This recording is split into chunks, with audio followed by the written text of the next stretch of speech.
আপনার মোবাইলের ভিতরে যত ধরনের পার্টসপাতি আছে, যেমন ধরেন ব্লুটুথ, ওয়াইফাই, ডিসপ্লে, স্পিকার, এতে যদি কোনো একটা সমস্যা থাকে, সেটা কিন্তু আপনি খুব সহজেই বের করতে পারবেন আপনি নিজেই।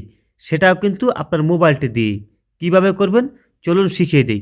এই কাজটি শিখে রাখুন, তাহলে কিন্তু আপনাদের অনেকটাই উপকার হবে। যেমন ধরেন আপনি নতুন একটা মোবাইল কিনতে গেলেন, কেনার সময় যদি আপনারা এই কাজটি করেন, তাহলে কিন্তু সেই নতুন মোবাইলটার ভিতরে কোনো একটা পার্টসপাতিতে সমস্যা আছে নাকি, সেটা কিন্তু খুব সহজেই বের করতে পারবেন।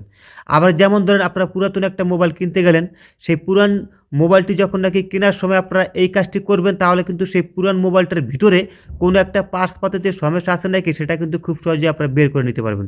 চলুন বন্ধুরা, এই কাজটি কিভাবে করবেন শিখিয়ে দিই।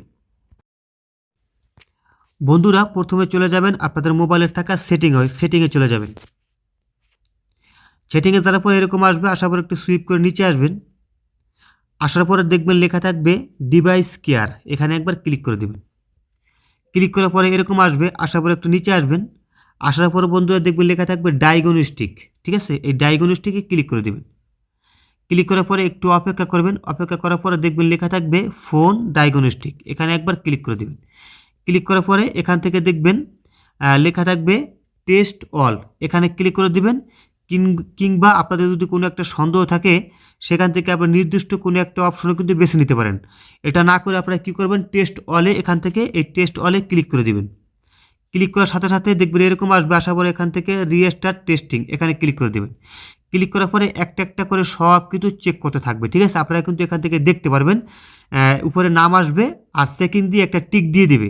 যদি কোনো একটা পাশপাশিতে সমস্যা থাকে, সেটা কিন্তু টিক দিবে না, এটা ক্রস চিহ্ন দিয়ে দিবে, ঠিক আছে? তাহলে আপনারা বুঝতে পারবেন যে এই পাশটিতে সমস্যা আছে, এইখানে সমস্যা আছে। তাহলে আপনারা খুব সহজে এটা বের করতে পারবেন। আমি আপনাদেরকে শিখিয়ে দিলাম যে কীভাবে আপনারা একটা মোবাইলের সব পার্টসপাতি খুব সুন্দরভাবে চেকিং করতে পারবেন। সেটা কিন্তু আপনার মোবাইলের ভিতরে এই অপশনটি আছে, খুব সহজে কিন্তু আপনারা চেক করতে পারবেন, ঠিক আছে? এভাবে বন্ধুরা কোনো একটা মোবাইলের সমস্যা আছে নাকি, সেটা কিন্তু খুব সহজে আপনারা বের করতে পারবেন। সবাই ভালো থাকবেন, আর ভিডিওতে কিন্তু অবশ্যই একটা লাইক করে দিবেন।